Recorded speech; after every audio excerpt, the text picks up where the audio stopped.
कभी सोचा है कि जो चीज़ें हम देखते हैं, छूते हैं या यूज़ करते हैं, वो सब किसी न किसी चीज़ से बनी है। हवा, पानी, टेबल, चेयर, सब कुछ छोटी छोटी बिल्डिंग ब्लॉक्स से बने हुए हैं। इन्हीं बिल्डिंग ब्लॉक्स को हम एटम्स और मॉलिक्यूल्स कहते हैं। एटम एक बेसिक यूनिट है जो मैटर को बनाता है। ये इतने छोटे होते हैं कि हमें माइक्रोस्कोप से भी क्लियरली नहीं दिख पाते। हर एटम के 3 मेन पार्ट होते हैं: protons, neutrons and electrons. Protons nucleus में होते हैं और इन पे पॉजिटिव चार्ज होता है। न्यूट्रॉन्स ये भी न्यूक्लियस में होते हैं पर इनके ऊपर न्यूट्रल चार्ज होता है। इलेक्ट्रॉन्स ये न्यूक्लियस के चारों तरफ घूमते हैं और इनका चार्ज नेगेटिव होता है। हर एटम का एक मास होता है जो न्यूक्लियस में प्रेजेंट प्रोटॉन्स और न्यूट्रॉन्स के सम के बराबर होता है। इसे हम एटॉमिक मास कहते हैं।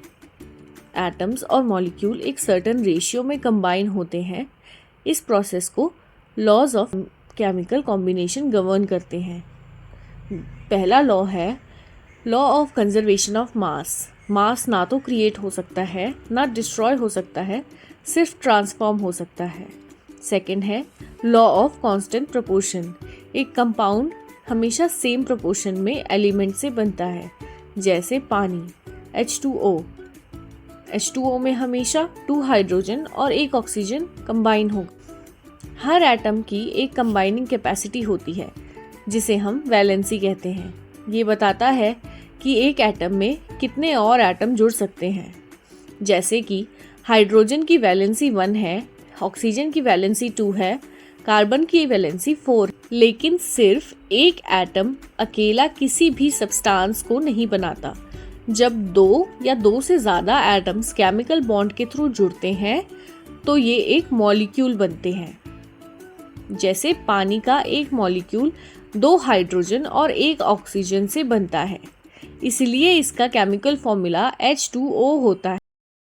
एटम्स अलग अलग टाइप के होते हैं जिन्हें हम एलिमेंट्स कहते हैं, जैसे oxygen, hydrogen, carbon, iron, gold.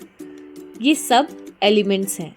अगर एक मॉलिक्यूल सिर्फ एक ही टाइप के एटम से बना हो तो उसे हम एलिमेंट्स कहते हैं, जैसे oxygen.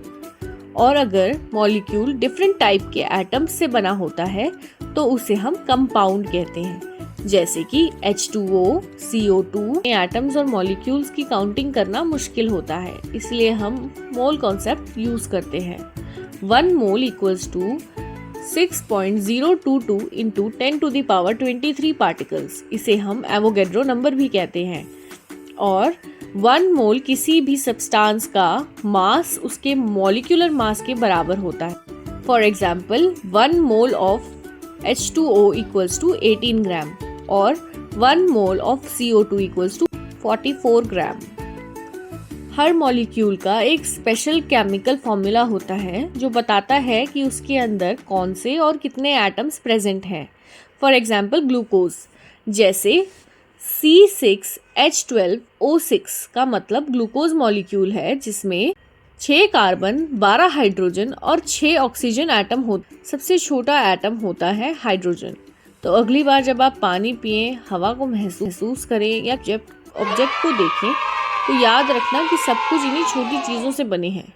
Scan the QR code to download our app, practice maths, science, English, and more. Like the video and subscribe our channel for more fun videos.